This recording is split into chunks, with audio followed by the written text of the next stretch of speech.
ಸ್ನೇಹಿತರೆ ನಮಸ್ಕಾರ. ಎಲ್ಲರೂ ಹೇಗಿದ್ದೀರಾ? ಎಲ್ಲರೂ ಚೆನ್ನಾಗಿದ್ದೀರಾ ಅಂತ ಹೇಳ್ಬಿಟ್ಟು ಅಂದ್ಕೊಂಡಿರ್ತೀನಿ. ನಾನು ಕೆಲವು ವಿಡಿಯೋಗಳನ್ನು ಹಾಕೋದು ನನ್ನ ತಲೆಯಲ್ಲಿ ಏನು ಓಡುತ್ತೋ ಅದನ್ನು ಮಾತ್ರ ನಾನು ಹೇಳ್ತೀನಿ. ಅದು ನನ್ನ ಸ್ವಂತ ಕಂಟೆಂಟ್ ಆಗಿರುತ್ತದೆ. ಯಾವುದೇ ರೀತಿಯಾಗಿ ಕಾಪಿ ಮಾಡೋದು ಅಥವಾ ಇನ್ನೊಂದು ಬೇರೆ ಒಂದು ಮುಖಪುಟದಲ್ಲಿ ನೋಡ್ಬಿಟ್ಟು ಹೇಳೋದು ಇಲ್ಲ.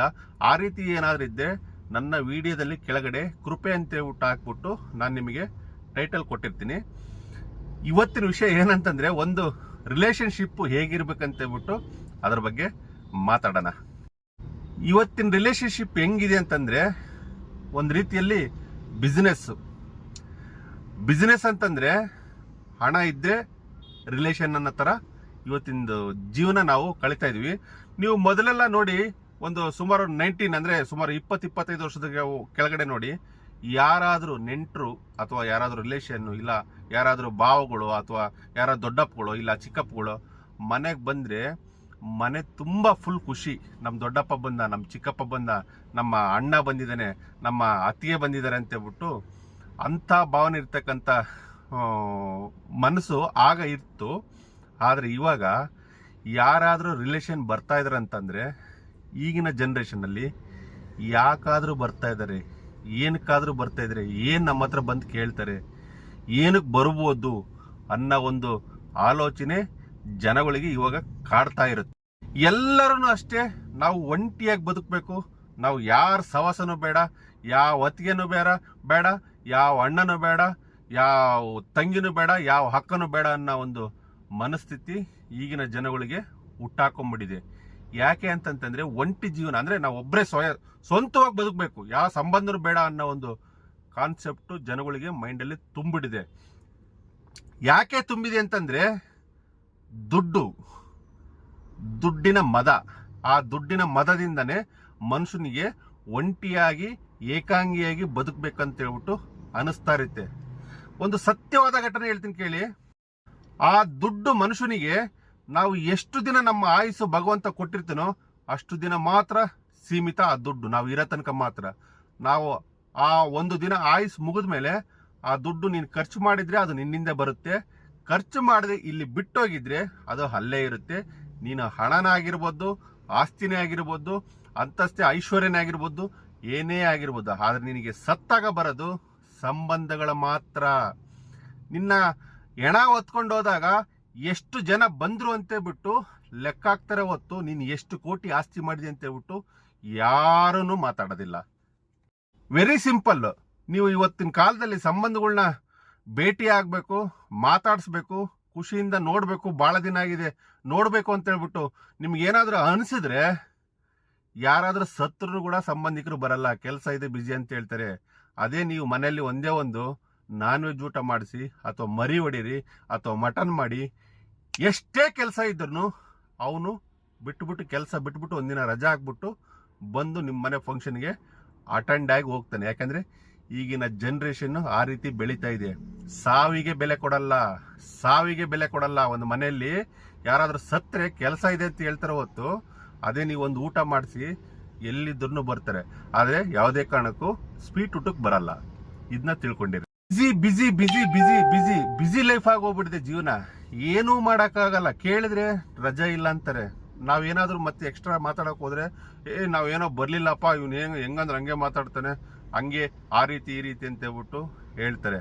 ಆದರೆ ಈಗಿನ ಜನಸಂಖ್ಯೆ, ಜನಸಂದಣಿ, ಆಮೇಲೆ ಕೆಲಸಗಳು ಒತ್ತಡದಿಂದ ಮನುಷ್ಯ ತನ್ನಷ್ಟಕ್ಕೆ ತಾನೇ ಬ್ಯುಸಿ ಆಗ್ತಾ ಹೋಗ್ತಾ ಇದ್ದಾನೆ. ನಾವು ಬ್ಯುಸಿ ಮಾಡ್ಕೊತ ಇಲ್ಲ, ತನ್ನಷ್ಟಕ್ಕೆ ತಾನೇ ಬ್ಯುಸಿ ಆಗ್ತಾ ಹೋಗ್ತಾ ಇದ್ದಾನೆ. ಎಲ್ಲ ಜೀವನ ಒತ್ತಡ. ಮೊದಲಿರ್ತಕ್ಕಂಥ ನೆಮ್ಮದಿ ಈಗಿನ ಜನಗಳಿಗೆ ಯಾರಿಗೂ ಸಿಗ್ತಾ ಇಲ್ಲ. ನಾವೊಂದು ಒಂದು ಕಾಲದಲ್ಲಿ ಹೇಳ್ತಾ ಇದ್ವಿ, ಅಪ್ಪ ನಮ್ಮ ಕಾಲದಲ್ಲೇ ಭಾಳ ಕಷ್ಟ ಇತ್ತು, ಆದರೆ ಈಗ ಜನ ಸುಖವಾಗಿ ಅಂತ ಹೇಳ್ಬಿಟ್ಟು ನಾವು ಹೇಳ್ತೀವಿ. ತಪ್ಪು. ಇನ್ನು ಬರ್ತಕ್ಕಂಥ ದಿನಗಳು ಎಲ್ಲನೂ ನರಕ. ನಮ್ಮ ಜನ್ರೇಷನ್ ಆಗಲಿ, ಈ ಜನ್ರೇಷನ್ ಇಲ್ಲಿ ಮುಗಿದೋತಂತಂದ್ರೆ ನೆಕ್ಸ್ಟ್ ಈಗ ಬರೋ ಮಕ್ಕಳ ಪೀಳಿಗೆಗಳಿಗೆ ಪ್ರತಿಯೊಂದು ದಿನನೂ ನರಕ. ಆ ರೀತಿಯಾಗಿ ಸೃಷ್ಟಿಯಾಗುತ್ತೆ. ಟೆಕ್ನಾಲಜಿ ಬೆಳೆದಂಗಲ್ಲ ಮನುಷ್ಯ ಒತ್ತಡಕ್ಕೆ ಬಲಿಯಾಗ್ತಾನೆ. ಎಷ್ಟೇ ಎತ್ತರಕ್ಕೆ ಟೆಕ್ನಾಲಜಿ ಬೆಳೀಲಿ, ಆದರೆ ಮನುಷ್ಯನಿಗೆ ಅಷ್ಟೇ ಒತ್ತಡ ಜಾಸ್ತಿ ಆಗ್ತಾ ಹೋಗ್ತಾ ಇರುತ್ತೆ, ಅಷ್ಟೇ ಅವನು ಬ್ಯುಸಿ ಆಗ್ತಾ ಹೋಗ್ತಾ ಇರುತ್ತೆ. ಆದರೆ ಅವನು ನಾನು ಯಾವತ್ತೂ ಆರಾಮಾಗಿ ಬದುಕಬೇಕು, ನಾನು ಟೆನ್ಷನ್ ಇಲ್ದಂಗೆ ಜೀವನ ಮಾಡ್ಬೇಕನ್ನೋ ಭಾವನೆಗಳೇ ಮರೆತು ಹೋಗ್ತಾ ಇರ್ತಾನೆ. ಯಾರಾದರೂ ರಿಲೇಷನ್ನಲ್ಲಿ ಸತ್ತರೆ ನೋಡಿ, ಮತ್ತೆ ಸತ್ತಾಗ ಎಷ್ಟು ಬೇಗ ಬಂದು ವಿಷಯಗಳು ಮುಟ್ಟಿಸುತ್ತಂತಂದ್ರೆ, ಮೊದಲೆಲ್ಲ ಯಾರಾದರೂ ಮನೇಲಿ ಸತ್ತರೆ ಒಬ್ಬ ಆಳುಗಳನ್ನ ಕಳಿಸ್ಬಿಟ್ಟು ಆಮೇಲೆ ವಿಷಯ ಮುಟ್ಟಿಸ್ತಾ ಇದ್ರು. ಆ ಆಳುಗಳಿಗೆ ಆ ಮನೆಯವರು ಏನಾದರೂ ಗುರುದಕ್ಷಿಣೆ ಕೊಟ್ಬಿಟ್ಟು ಕಳಿಸ್ತಾ ಇದ್ರು ವಿಷಯ ತಿಳಿಸಿರೋದಕ್ಕೆ. ಈಗ ಹಾಗಲ್ಲ, ಟೆಕ್ನಾಲಜಿ ಜಾಸ್ತಿ ಇದರಿಂದ ಜಸ್ಟ್ ವಾಟ್ಸಪ್ ಮೆಸೇಜ್ ಮಾಡ್ತಾರೆ, ಮೇಲಲ್ಲಿ ಕಳಿಸ್ತಾರೆ, ವಾಟ್ಸಪ್ ಮೆಸೇಜ್ ಮಾಡ್ತಾರೆ, ಫೋನ್ ಕಾಲಲ್ಲಿ ಹೇಳ್ತಾರೆ. ಇಷ್ಟೇ. ಈ ರೀತಿ ನಮ್ಮನೇಲಿ ಸತ್ತೋಗಿದ್ರೆ ದಯವಿಟ್ಟು ನೀವು ಬರಬೇಕು. ಅದು ಏನು, ವಿಷಯ ತಿಳಿಸಿದ್ರೆ ಮಾತ್ರ ಬರ್ತಾರೆ, ಇಲ್ಲಾಂದ್ರೆ ಯಾವುದೇ ಕಾರಣಕ್ಕೂ ಬರಲ್ಲ. ಆ ರೀತಿ ಮನಸ್ಥಿತಿ ಇರ್ತಕ್ಕಂಥ ವ್ಯಕ್ತಿಗಳು ಈ ಜಗತ್ತಲ್ಲಿ ಇನ್ನೂ ಬದುಕಿದ್ದಾರೆ, ಬದುಕ್ತಲೂ ಇದ್ದಾರೆ. ವಿಷಯ ತಿಳಿಸಿಲ್ಲ ಅಂದ್ರೆ ಸ್ವಂತ ಹತ್ತದ ರಿಲೇಷನ್ ಆದ್ರೂ ಅಯ್ಯೋ ನಮ್ಗೆ ಹೇಳಲೇ ಇಲ್ಲ ನೋಡು, ಅವ್ನು ಸತ್ತೋದ ನೋಡು, ಒಂದು ಮಾತು ಹೇಳಿದ್ರೆ ನಾವು ಹೋಗ್ಬೋದಾಗಿತ್ತ. ಆದ್ರೆ ಅವ್ನು ತೀರ್ಕೊಂಡಿದ್ದೀನಿ, ಅವನ ಹತ್ರ ನಾವು ಸಂಪೂರ್ಣವಾಗಿ ಅವ್ನು ಹುಟ್ಟಿದಾಗಳಿಂದ ನಾವು ಎಷ್ಟೋ ಜೊತೆ ಕಾಲ ಆಗೋಣ ಮಾಡಿದೀವಿ ಅಂತೇಳ್ಬಿಟ್ಟು ಅವ್ರ ಜೊತೆ ಎಷ್ಟೋ ದಿನ ನಾವು ಕಳೆದ ಕ್ಷಣಗಳನ್ನ ಮರ್ತೋಗ್ಬಿಟ್ಟು ಒಂದೇ ಒಂದು ಕೃತಜ್ಞತೆ ಫೋನ್ ಮಾಡದೇ ಇದ್ದನ್ನು ಹೋಗಿ ಮಣ್ಣು ಕೊಡೋಂಥ ವ್ಯಕ್ತಿಗಳು ಈಗಿನ ಕಾಲದಲ್ಲಿ ಬಹಳ ಬಹಳ ಬಹಳ ಬಹಳ ಬಹಳ ಕಡಿಮೆ. ನಿಮಗೆ ಎಕ್ಸಾಂಪಲ್ ಹೇಳ್ತೀನಿ. ನೀವು ಯಾರಾದರೂ ಸತ್ತಾಗ ನೋಡಿ, ಅವ್ರ ಮನೆ ರಿಲೇಷನ್ ಆಗಲಿ ಅಥವಾ ಯಾರೇ ಆಗಲಿ, ಒಬ್ಬ ರಿಲೇಷನ್ಸ್ ಬಂದಾಗ ಬಡವನೂ ಬಂದಿರ್ತಾನೆ, ಆಮೇಲೆ ಶ್ರೀಮಂತನೂ ಬಂದಿರ್ತಾನೆ, ಅದರಲ್ಲಿ ಮಧ್ಯಮ ವರ್ಗದವರು ಬಂದಿರ್ತಾರೆ. ಅವ್ರದ್ದೆಲ್ಲ ಒಂದೇ ಕಾನ್ಸೆಪ್ಟು. ಆ ವ್ಯಕ್ತಿನ ಮಣ್ಣು ಮಾಡೋ ತನಕ ಒಂದೇ ಲ್ಯಾಂಗ್ವೇಜು, ಒಂದೇ ಭಾಷೆ. ಏನಿರುತ್ತಂತಂದ್ರೆ, ಏನೈತೆ ಜಗತ್ತಲ್ಲಿ, ಯಾರು ಏನ್ ತಗೊಂಡೋದ್ರು. ಈಗ ಸತ್ತಿರನ್ ಏನಾದ್ರು ಶ್ರೀಮಂತ ಆಗಿದ್ರೆ ಯಾವ ರೀತಿ ಮಾತಾಡ್ತಾರಂದ್ರೆ, ಏನ್ ಮಾಡ್ದನಪ್ಪ, ಎಷ್ಟು ಕೋಟಿ ಆಸ್ತಿ ಮಾಡ್ದ, ಅವನಿಗೋಸ್ಕರ ₹1 ದುಡ್ಕೊಳ್ಳಿಲ್ಲ, ಎಲ್ಲ ಮಕ್ಕಳಿಗೋಸ್ಕರ ಮಾಡ್ದಂತೇಳ್ಬಿಟ್ಟು ಹೇಳ್ತಾರೆ. ಅವನಿಗೋಸ್ಕರ ಮಾಡ್ಕೊಳ್ಳಿಲ್ಲ ಅಂತಂದ್ರೆ ಮತ್ತೆ ಬೇರೆದಕ್ಕೆ ಏನಕ್ಕೆ ಮಾಡ್ಕೋಬೇಕು? ಬರ್ತಕ್ಕಂಥ ಮಕ್ಕಳು ಪೀಳಿಗೆ ಜನರೇಷನ್ಗೆ ಅವರಿಗೆ ನಾವು ಆಸ್ತಿ ಮಾಡಿ ಕೂಡಿಡೋದ್ರಲ್ಲೇ ನಾವು ಬ್ಯುಸಿ ಆಗ್ತೀವಿ. ಆದರೆ ನಮ್ಮ ಜೀವನನ ಯಾವುದೇ ಕಾರಣಕ್ಕೂ ಆಲೋಚನೆ ಮಾಡಬೇಕು. ಆಲೋಚನೆ ಎಷ್ಟಿರ್ಬೇಕಂತಂದ್ರೆ, ನಾವು ಎಷ್ಟು ಅವರಿಗೆ ಬುದ್ಧಿ ತಿಳುವಳಿಕೆ ಮಾರ್ಗದರ್ಶನ ಕೊಟ್ಟು ಹೋಗ್ತೀವಿ ಅನ್ನೋದು ಮುಖ್ಯ ಹೊತ್ತು. ಮಕ್ಕಳಿಗೋಸ್ಕರ ನಾವು ಆಸ್ತಿ ಮಾಡಿ, ಹಣ ಮಾಡಿ, ಐಶ್ವರ್ಯ ಮಾಡಿ ಕೂಡಿಟ್ಟು ಹೋದ್ರೆ ನಾವು ಬದುಕಿಲ್ದಾಗ ಅವನು ಏನ್ ಮಾಡ್ತಾನಂತ ನಮಗೂ ಗೊತ್ತಿರಲ್ಲ. ನಾವು ಗೋಡೆ ಮೇಲೆ ಫೋಟೋ ಆಗಿರ್ತೀವಿ, ಆದ್ರೆ ಅವನು ಏನ್ ಮಾಡ್ತಾನಂತ ಗೊತ್ತಿರಲ್ಲ. ಮಕ್ಕಳಿಗೆ ನಾವು ಏನ್ ಕೊಡಬೇಕು ಅಂತಂದ್ರೆ, ಒಳ್ಳೆ ವಿದ್ಯೆ ಕೊಡಬೇಕು, ಒಳ್ಳೆ ಬುದ್ಧಿ ಹೇಳ್ಬೇಕು, ಆಮೇಲೆ ಅವನಿಗೆ ಒಂದು ಜೀವನ ಹಿಂಗಿರ್ಬೇಕು, ಈ ರೀತಿ ಬದುಕ್ಬೇಕಂತ ಹೇಳ್ಬಿಟ್ಟು ಒಂದು ಗೈಡ್ಲೈನ್ ಮಾಡಬೇಕು. ನಿನ್ನ ಹತ್ರ ಹೆಚ್ಚು ಸಂಬಳ ಬರ್ತಾ ಇದೆ, ಹೆಚ್ಚು ದುಡಿಮೆ ಆಗ್ತಿದೆ ಅಂದ್ರೆ ನಿನ್ನ ಹತ್ರ ಒಂದು ಸ್ವಲ್ಪ ಕೂಡಿಡ್ಬೋದು ಮಕ್ಕಳಿಗೋಸ್ಕರ.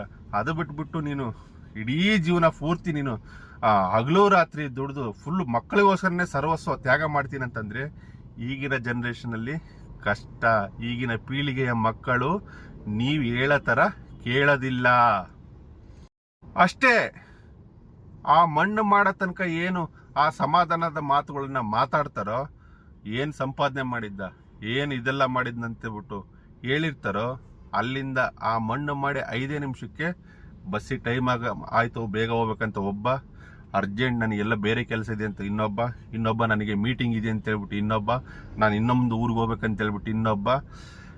ಈಗಿನ ಜನರೇಷನ್ ಅಲ್ಲಿ ಸಾವಿಗೆ ಬೆಲೆ ಇಲ್ಲದಂಗೆ ಜನ ಬದುಕ್ತಿದ್ದಾರೆ. ನೀನು ಸತ್ತ ಓದ ಅಂತಾರಷ್ಟೇ.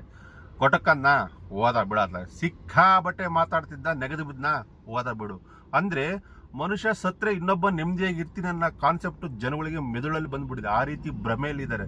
ಯಾರಾದ್ರೂ ಸತ್ರೆ ಅಯ್ಯೋ ಅನ್ನೋರು 100ರಲ್ಲಿ ಒಬ್ರು ಕೂಡ ಈಗಿನ ಕಾಲದಲ್ಲಿ ಸಿಗಲ್ಲ. ಮೊದಲು ಇತ್ತಿತ್ತು, ಅಯ್ಯೋ ಅಪ್ಪ ಎಂಥ ವ್ಯಕ್ತಿ ಇದ್ದ ಮರ, ಊರಲ್ಲಿ ಎಷ್ಟು ಎಲ್ಲರನ್ನ ಎಷ್ಟು ಪ್ರೀತಿಯಿಂದ ಮಾತಾಡ್ಸಿದ್ನಪ್ಪ ಅಂತ ಹೇಳ್ಬಿಟ್ಟು ಎಲ್ಲರೂ ಒಂದು ರೀತಿಯಲ್ಲಿ ಆ ರೀತಿಯಾಗಿ ಮಾತಾಡಿದ್ರೆ, ಈಗ ಅಯ್ಯ ಸತ್ನ, ಅಯ್ಯ ಹೋಗಕ್ಕೆ ಆಗ್ಲಿಲ್ಲ ನೋಡು, ಸಿಕ್ಕಾಬಟ್ಟೆ ಬಿಜಿಯಾಗಿ ಹೋಗ್ಬಿಟ್ಟೆ, ನಾನು ಸಿಕ್ಕಾಬಟ್ಟೆ ಕೆಲಸ ಇತ್ತ, ಅವ್ರೊಂದು ಫೋನ್ ಕೂಡ ಮಾಡಿ ತಿಳಿಸ್ಲಿಲ್ಲ ನೋಡು ಅಂತೇಳ್ಬಿಟ್ಟು ಈ ರೀತಿಯಾಗಿ ಗೇಲಿಯಾಗಿ ಮಾತಾಡ್ತಕ್ಕಂಥ ಜನಗಳು ತುಂಬಾ ಇದ್ದಾರೆ. ಅದೇ ನೀವು ಆ ಸಾವಿಗಿರೋ ಬೆಲೆ, ಏನೋ ಮಟನುಟಕ್ಕಿರೋ ಬೆಲೆ ಒಬ್ಬ ಮನುಷ್ಯ ಸತ್ತಾಗ ಇರಲ್ಲ ಅಂತೇಳ್ಬಿಟ್ಟು ನನ್ನ ಮನಸ್ಸಿಂದ ಹೇಳ್ತಾ ಇದ್ದೀನಿ. ಇದನ್ನ ಜಗತ್ತಲ್ಲಿ ನಡೆಯದೆ ರಿಯಲ್ಲು ಇದೇ ರೀತಿಯೇ ಜನ ಮಾಡೋದು. ಎಣ್ಣೆ ಒಂದಿದ್ದು ಮಟನ್ ಒಂದು